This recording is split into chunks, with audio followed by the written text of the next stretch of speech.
Hello friends, তোমরা সবাই কেমন আছো? তোমাদের সবাইকে ওয়েলকাম আমার ইউটিউব চ্যানেলে আর একটা নতুন ভিডিওতে। আজকে তোমাদেরকে ঘুরে দেখাবো the national museum of Scotland. এটাতে আমরা চলে গেছিলাম স্কটল্যান্ডে পৌঁছে আমাদের এয়ারবিএনবি থেকে এটা ছিল হাঁটাপথে 10 থেকে 12 মিনিটের হাঁটাপথে। তো তোমরা যদি এখনও আমার চ্যানেলটিকে সাবস্ক্রাইব না করে থাকো, প্লিজ সাবস্ক্রাইব করে দিও আর ভিডিওটি শেষ অবধি দেখতে থাকো। আশা করি তোমাদের ভালো লাগবে। ভিডিওটি ভালো লাগলো কি না কমেন্ট করে জানিও।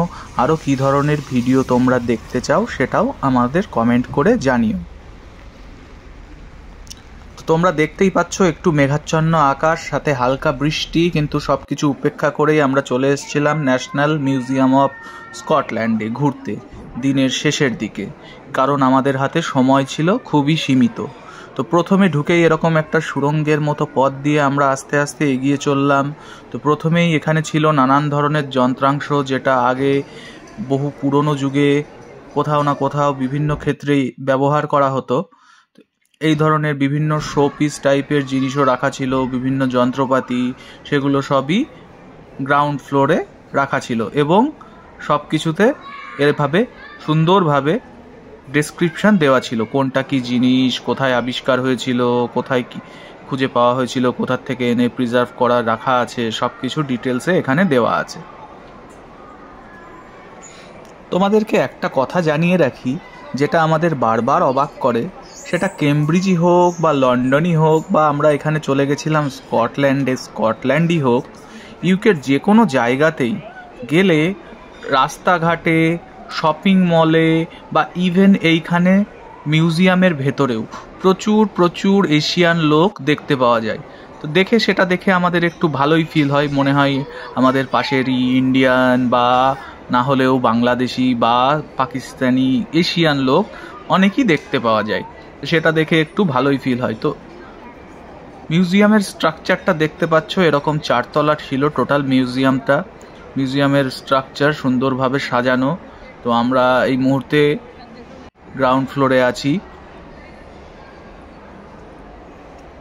এটা মেনলি ফেমাস কিন্তু জীবজন্তুর জীবাশ্মর জন্য, কিন্তু তার পাশাপাশিও নানান ধরনের মূর্তি, এই যে যেমন এইটা গৌতম বুদ্ধের একটা মূর্তি, এটা গোল্ডেন বুদ্ধও বলে। এবং আগেও আপনাদের যেমন জানালাম, যখন এখানে আপনারা যেতে পারবেন, যাওয়ার যদি কোনো দিন সুযোগ হয়, তখন নিশ্চয়ই দেখতে পারবেন এরকম সুন্দরভাবে ডেসক্রিপশানে লেখা আছে যে এটা কোথা থেকে প্রিজার্ভ করা, কি এটার বৈশিষ্ট্য কি, সব কিছু ডিটেলসে লেখা থাকে। এটাও আর একটা গৌতম বুদ্ধের আর একটা মূর্তি। এর পেছন দিকটায় বিভিন্ন ধরনের রকেট তৈরির যন্ত্রাংশ, ছোট ছোট মূর্তি সবই রাখা ছিল। তো সেগুলোও আমরা একটু ঘুরে দেখে নিচ্ছিলাম। তো এখানে যেমন দেখতে পাচ্ছেন বিভিন্ন ধরনের রকেট তৈরির যন্ত্রাংশ বা আরও হয়তো যুদ্ধক্ষেত্রে ব্যবহৃত যন্ত্রাংশ, সেগুলো এখানে রাখা রয়েছে। এর আগেও একটা সেকশন ছিল যেটা মেনলি চীন থেকে উদ্ধার করা জিনিসপত্র রাখা ছিল, সেগুলো কিন্তু মেনলি ওই ডিশেস বা থালা বাসন বা তখনকার দিনে যে ধরনের জিনিস ব্যবহার হতো সেইগুলো। আমরা কিন্তু ওখানে খুব একটা বেশি সময় স্পেন্ড করিনি, এই ধরনের জিনিসপত্রগুলো ছিল। এবার চলে আসলাম জীবাশ্ম সেকশানে ঢুকতেই আমরা একটু হতবাক হয়ে পড়েছিলাম, কারণ কালেকশন ছিল প্রচুর প্রচুর, দেখেই শেষ হবে না, এত কালেকশন ছিল। এই দেখুন, এইটা একটা ডাইনোসরের জীবাশ্ম থেকে শুরু করে বাঘ, সিংহ, হাতি, কিছুই বাকি নেই, এখানে সবই ছিল। উপরে আবার কিছু কিছু যেমন ডলফিন বা বড় বড় মাছ, সেইগুলো আবার ঝোলানো ছিল। এই যে একটা হাতির এখানে ফসিল রয়েছে। তো দেখে বুঝতেই পাচ্ছেন, যেহেতু এত জন্তু জানোয়ার রয়েছে, এত জীবাশ্ম রয়েছে, তো বাচ্চারা কিন্তু এখানে গিয়ে খুব আনন্দ পাচ্ছিল। এখানে অনেক বাচ্চা ছিল। তো আপনারাও যদি কখনো ট্রাভেল করতে যান, আপনাদের ফ্যামিলিতে বাচ্চা যারা থাকবে তাদেরকে অবশ্যই নিয়ে যাবেন। তারা অবশ্যই এগুলো দেখে খুবই মজা পাবে, খুবই আনন্দ পাবে। এই দেখুন, এটা রয়েছিল একটা উট পাখি, এইটা ছিল একটা পোলার বিয়ার, এগুলো সব এখানে রাখা ছিল। এবং নিচে এখানেও সুন্দরভাবে ডেসক্রিপশন দেওয়া ছিল যে এই পশুগুলো মেনলি কোন অঞ্চলে পাওয়া যায় বা পাওয়া যেত, কোথায় এদের বসবাস, কী ধরনের এরা খাবার খায়, সব ডিটেলস এখানে লেখা আছে।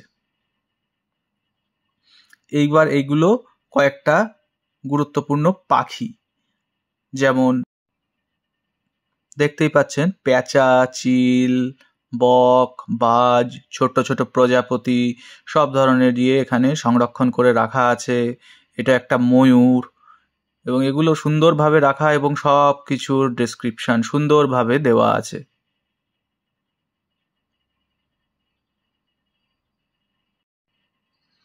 তো আপনারাও আমার সাথে সাথে দেখতে থাকুন বিভিন্ন ধরনের প্রাণীর জীবাশ্ম, পশু পাখির জীবাশ্ম। এবার চলুন এগুলো দেখতে দেখতে একটু জেনে নেওয়া যাক মিউজিয়ামের হিস্ট্রি সম্বন্ধে। এটা কিন্তু খুবই রিসেন্টলি ওপেন হওয়া একটা মিউজিয়াম। 2006 সালে এটা ওপেন হয়।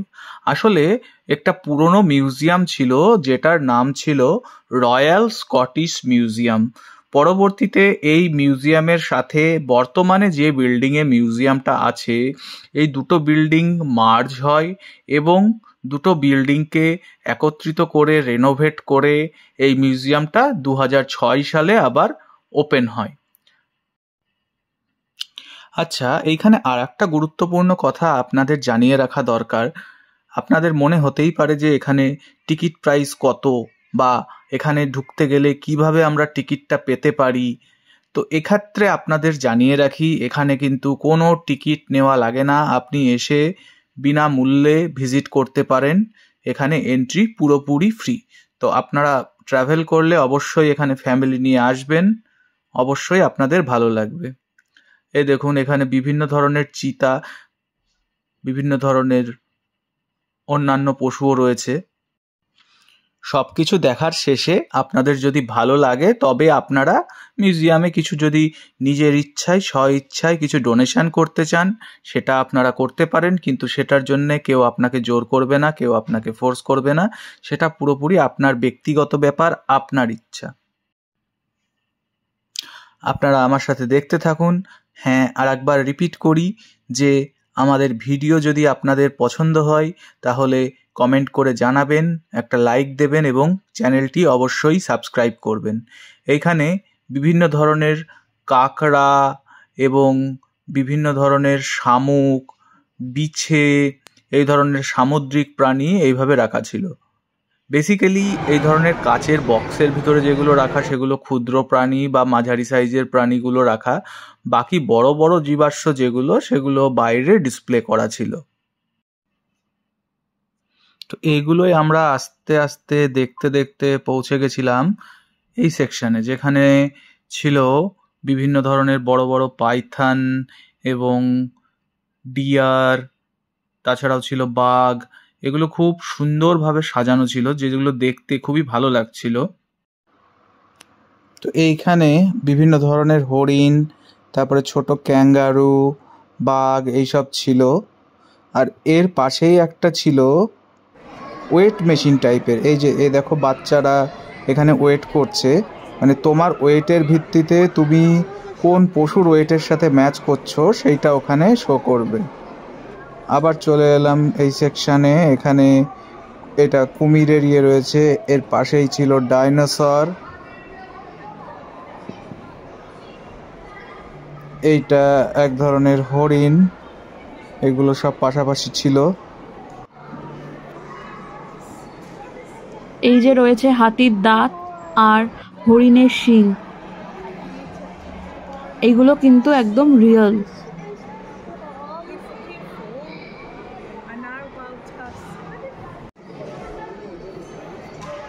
এই মিউজিয়ামটা এতটাই আসলে বড় যে একবারে দেখে পুরোটা কমপ্লিট করা সম্ভবই না। আর আমাদের তো আরও প্ল্যান ছিল, কারণ স্কটল্যান্ডে এডিনবরা শহরে আরও অনেক দর্শনীয় স্থান রয়েছে, আরও অনেক ফেমাস ট্যুরিস্ট স্পট রয়েছে, সবগুলো দেখারই প্ল্যান ছিল। তো আমরা অবশ্যই সবটুকু কভার করতে পারিনি, যতটুকু কভার করতে পেরেছি সবটা তোমাদের সাথে শেয়ার করে নিচ্ছি। এখানে প্রাণীগুলো এমনভাবে ছিল দেখে মনে হচ্ছিল সবই জীবন্ত। বড়দের থেকেও বাচ্চারা এগুলো দেখে বেশিই মজা পাবে।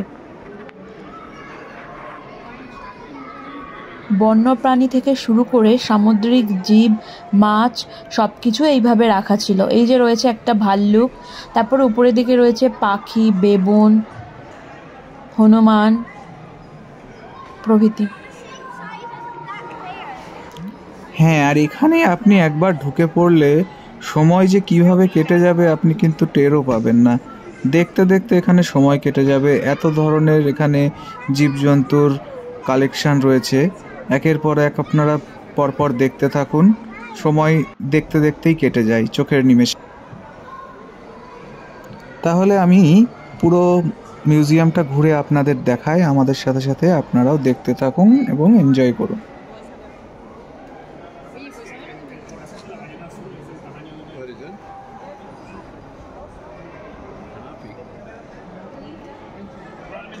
এই যে রয়েছে কত পাখির জীবাশ্ম, বক আছে, সারস, কাঠঠোকরা, তারপরে এইদিকে রয়েছে তারা মাছ,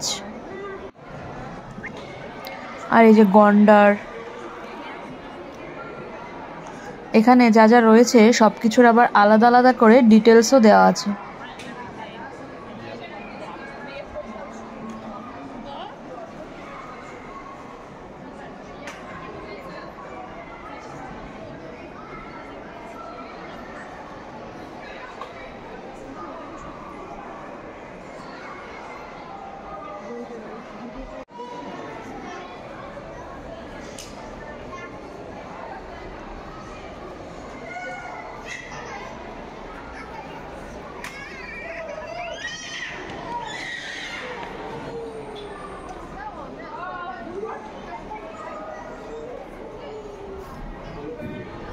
এই যে রয়েছে হরিণ, ময়ূর, সাথে একটা হাতির বাচ্চা, তারপরে শিল মাছ, আর উপরে রয়েছে একটা ফ্লেমিঙ্গো ও তার বাচ্চা, আর পাশে রয়েছে নানা রকম পাখির ডিম বা ছোট ছোট বাচ্চা।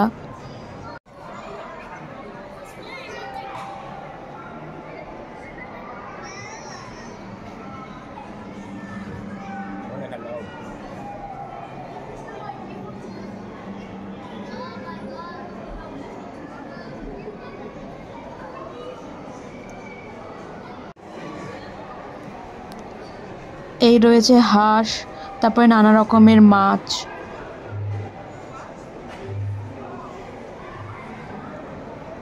কুমির।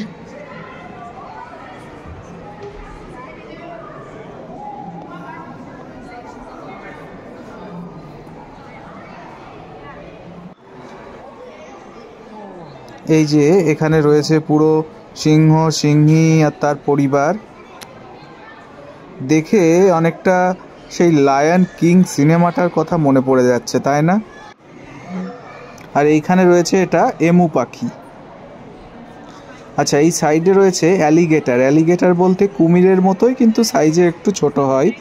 এইখানে এইটা স্লাইড করে দেখা যায় যে টেম্পারেচার বাড়ালে কমালে এদের ডিমগুলোর উপর কিভাবে এফেক্ট পড়ে। তো নেস্টের ভিতরে যেভাবে টেম্পারেচার বাড়া কমা করে, তার উপরে ডিমগুলো কিভাবে হ্যাচ হয়ে অ্যালিগেটরের বেবি হয় সেটা ডিপেন্ড করে। এইখানে আমরা আবার চলে এসেছিলাম একটু যন্ত্রাংশের ঘরে।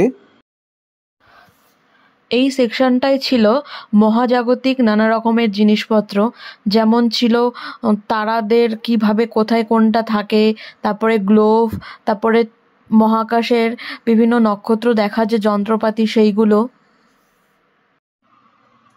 এগুলো বিভিন্ন জিনিস, সব মহাকাশ গবেষণার সাথে যুক্ত সেই সব জিনিসপত্র এখানে শো করা হয়েছে। এইগুলো হচ্ছে পাথরের সেকশন, বর্ণিতা তোমাদের এগুলো বলে শোনাবে।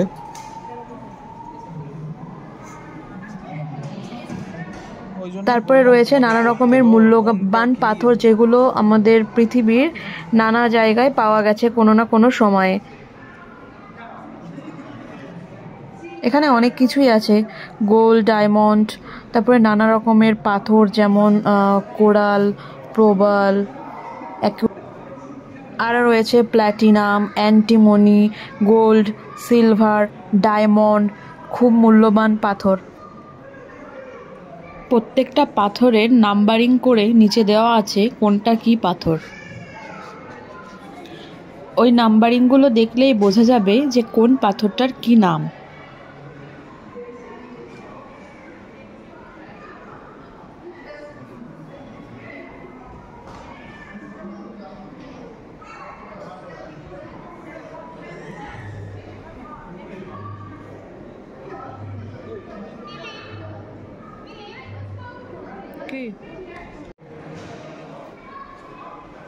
এখানে দেখো রয়েছে তারাগুলো, কোন তারাকে কি বলে, কোন তারাগুলো একসাথে মিলিয়ে কি হয় সেই সব দেওয়া আছে।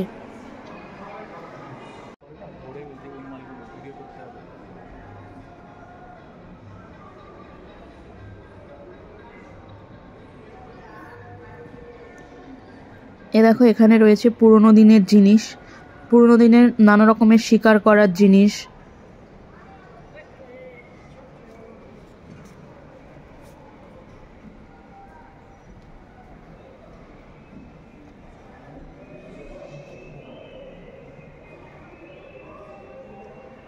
এই রয়েছে পুরোনো দিনের লোকেরা কীরকম পোশাক পরতো, তারা কীরকম জিনিস ব্যবহার করত, তাদের নানা রকম প্রয়োজনীয় ব্যাগ, মালা, পোশাক, থালা বাটি। আর এই হচ্ছে তিব্বেতিয়ান প্রেয়ার হুইল। আচ্ছা, এই টিবেটিয়ান প্রেয়ার হুইলটা বৌদ্ধ ধর্মের লোকেদের কাছে খুবই পবিত্র একটা জিনিস। এটা তাদের বিশ্বাস অনুযায়ী, তিব্বতের যারা বৌদ্ধ ধর্মের অবলম্বী তাদের বিশ্বাস অনুযায়ী এটাকে ঘোরালে এর ভিতরে যে মন্ত্র থাকে সেগুলো বেরিয়ে আসে এবং মানুষ সুকর্মের অধিকারী হয়। এগুলোকে তারা একবার ক্লকওয়াইজ ডিরেকশনে ঘোরালে তাদের বিশ্বাস যে তারা এক একটা সুকর্মের অধিকারী হবে। এটার নাম হলো দ্য কালার পার্পল। এটা কি সুন্দর না? এটা কিন্তু রিয়েল। তার সাথে দেখো রয়েছে আরো কত সুন্দর সুন্দর পাথর, আর সেইগুলো কোনটা কি সবই ডিটেলস দেওয়া আছে। কালারগুলো কি সুন্দর, এক একটা এক এক রকমের। এগুলো সবই কিন্তু রিয়েল, কোনোটাই বানানো না। হ্যাঁ, এখানে পশু পাখিদের জীবাশ্মের পাশাপাশি এই যে পাথরের কালেকশন, এটাও বেশ বিস্তীর্ণ এলাকা জুড়ে ছিল।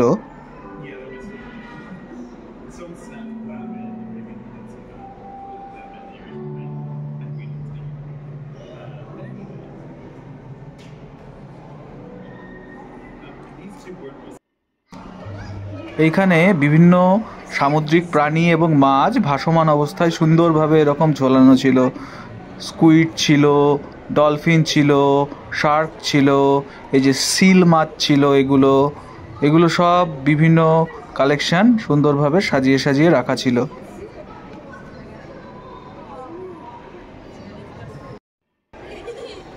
এ দেখো মাছ টাছগুলো আর একবার একটু ভালোভাবে দেখে নেওয়া যাক।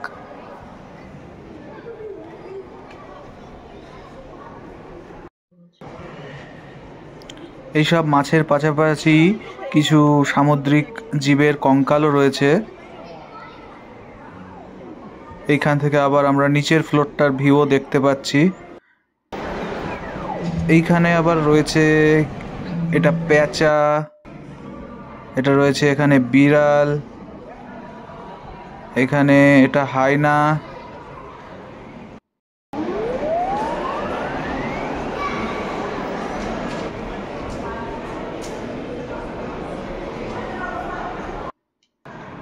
আচ্ছা, আমি যে গেমের মতো এটা ট্রাই করলাম, এটা দেখলে তো?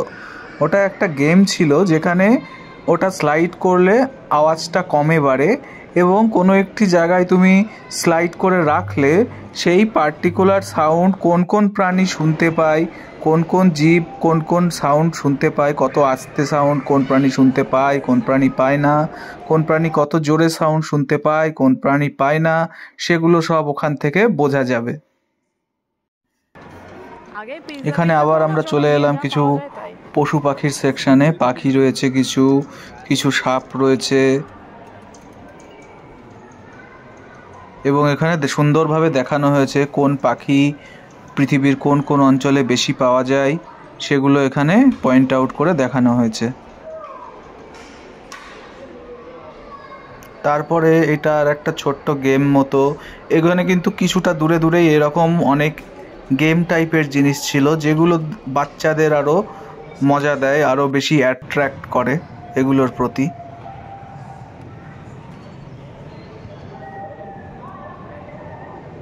এটা একটা অজগর সাপ, এখানে আরও বিভিন্ন প্রজাতির সাপ রাখা রয়েছে। তোমাদের এই বিভিন্ন ধরনের পশু পাখি এগুলো দেখাতে দেখাতে একটা কথা বলাই হয়নি। যখন আমরা পাথরের সেকশনগুলো ঘুরে দেখছিলাম তখন দেখলাম বেশ কিছু পাথরের সেকশন ফাঁকা পড়ে রয়েছে। তখনই মনে হলো হঠাৎ করে জাদুঘরে এরকম কেন হবে। তখন দেখতে খেয়াল করলাম যে ওখানে লেখা আছে যে ওই ফাঁকা জায়গায় যে পাথরগুলো, মূল্যবান পাথরগুলো রাখা ছিল সেগুলো এরা অন্যান্য ছোট মিউজিয়ামদের ভাড়া দিয়েছে বা রেন্টে দিয়েছে সেখানে ডিসপ্লে করার জন্যে। এবং কিছু কিছু পাথর কিছু রিসার্চাররা যারা রিসার্চ করে এগুলো নিয়ে তাদেরকেও দেওয়া হয়েছে সেই পাথরগুলোর উপর রিসার্চ করার জন্য। আচ্ছা, এখানে ডাইনোসরের জীবাশ্ম রয়েছে। আমরা সবাই জানি ডাইনোসর এখন আর পৃথিবীতে পাওয়া যায় না, ডাইনোসর একটা বিলুপ্ত প্রাণী। সেই জন্য এখানে লেখা what is an extinct animal, মানে ছোট ছোট নলেজ রিলেটেড আর্টিকেলসও এখানে দেওয়া থাকে। বিভিন্ন সামুদ্রিক প্রাণী যেমন কাঁকড়া, অক্টোপাস এগুলো এখানে এইভাবে সংরক্ষণ করে রাখা আছে এবং তাদের ডিটেলসে লেখা আছে তাদের সম্পর্কে কিছু কিছু তথ্য। তারপরে আমি একটু আউট অফ কিউরিওসিটি এখানে চলে এসেছিলাম একটা কুইজ টাইপের গেম খেলতে, যেখানে এইভাবে বিভিন্ন ধরনের সামুদ্রিক প্রাণী কোনটা কোন লেভেলে থাকে, মানে কোনটা কোন খাদ্য তালিকায় কোন লেভেলে থাকে, মানে কোন প্রাণী কোন খাদ্য তালিকায় থাকে, কে কাকে খায়, সেই যে অর্ডারটা, সেই যে আমাদের ফুড চেন, সেইটার সাথে মানুষকে যাতে অবগত করা যায় সেই জন্যে এই ধরনের কুইজ। তো আমি এটা এখানে খেলেছিলাম, সেটাই তোমাদের সাথে শেয়ার করে নিচ্ছি।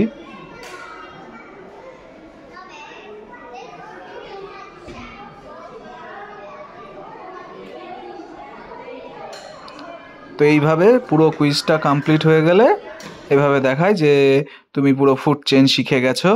এইভাবে এটা জাস্ট একটু টাইম পাস করার জন্য আর কি করলাম। এইখানে রয়েছে বিভিন্ন ধরনের প্রাণী, পশু পাখি, দেখতেই পাচ্ছ তোমরা, বাজ পাখি রয়েছে, চিল রয়েছে।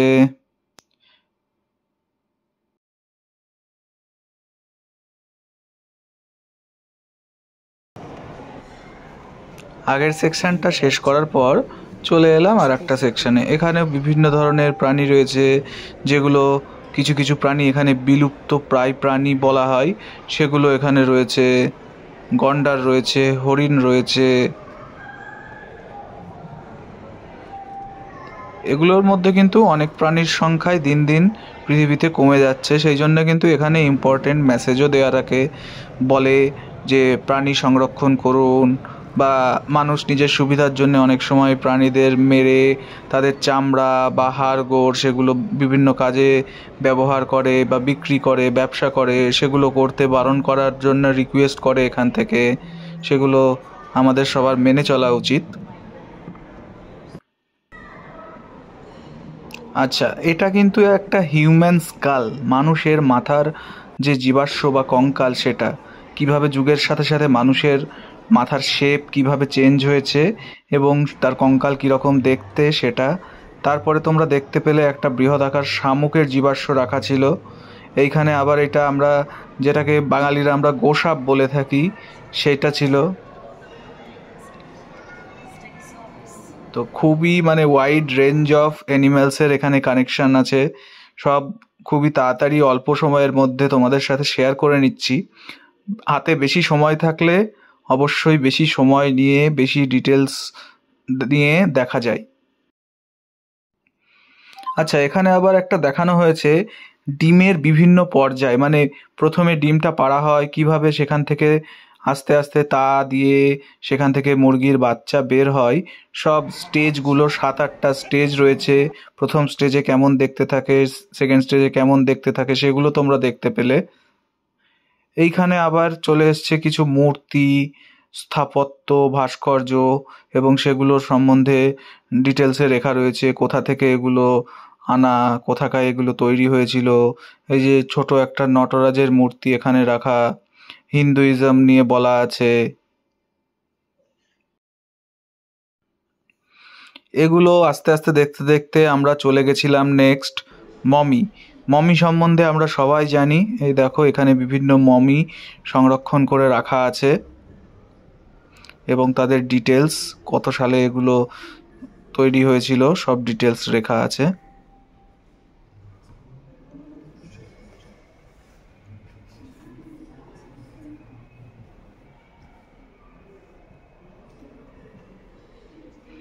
দেখো, এটা পুরোই, এই ঘরটা পুরোই মমি দিয়ে ভর্তি ছিল। তো আরো অনেক মমি এরকম রাখা ছিল, ছোট বড়।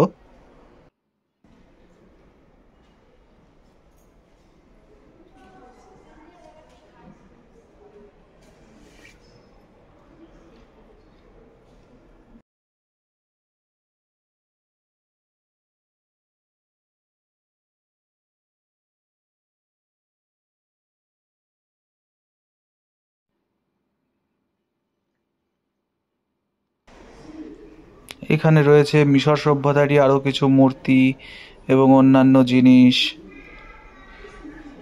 দেখো, একটা জিনিস, কোনো জিনিস সামনে থেকে দেখা আর ভিডিওতে দেখা একটু তো পার্থক্য হয়ই, কিন্তু তাও আমরা আমাদের বেস্টটা দিয়ে চেষ্টা করলাম তোমাদের সামনে তুলে ধরার। তো ভিডিওটা কেমন লাগলো তোমরা সবাই অবশ্যই জানিও। আশা করছি ভালো লাগলো। আরও আগামী দিনে চেষ্টা করব ভালোভাবে তুলে ধরার। তো এটা ছিল আমাদের স্কটল্যান্ডে জার্নির প্রথম দিনের পার্ট। তো আগামী দিনে আমরা কোথায় কোথায় ঘুরলাম, কি কি দেখলাম, কেমন এনজয় করলাম, সব তোমাদের সাথে শেয়ার করব। সেই ভিডিওগুলোর জন্যে আমাদের চ্যানেলে চোখ রাখো। আমাদের চ্যানেলটা প্লিজ সাবস্ক্রাইব করো, আমাদের সাপোর্ট করো, আর বেল আইকনটা প্রেস করো, যাতে আমরা ভিডিও আপলোড করলে নোটিফিকেশান তোমাদের কাছে পৌঁছে যায়। আর হ্যাঁ, কমেন্ট বক্সে অবশ্যই তোমাদের মতামত জানিও। তোমাদের মতামত আমাদের কাছে খুবই গুরুত্বপূর্ণ। তোমরা জানিও ভিডিও ভালো লাগছে কি না। যদি কোনো ইমপ্রুভমেন্ট সাজেশান থাকে তাহলে সেগুলোও জানিও। আমরা চেষ্টা করব তোমাদের মতামতের উপর ভিত্তি করে আমাদের ভিডিও আগামী দিনে আরও ইমপ্রুভ করার। তাহলে দেখা হচ্ছে আবার পরের ভিডিওতে। ততক্ষণের জন্যে ভালো থেকো, সুস্থ থেকো। টাটা।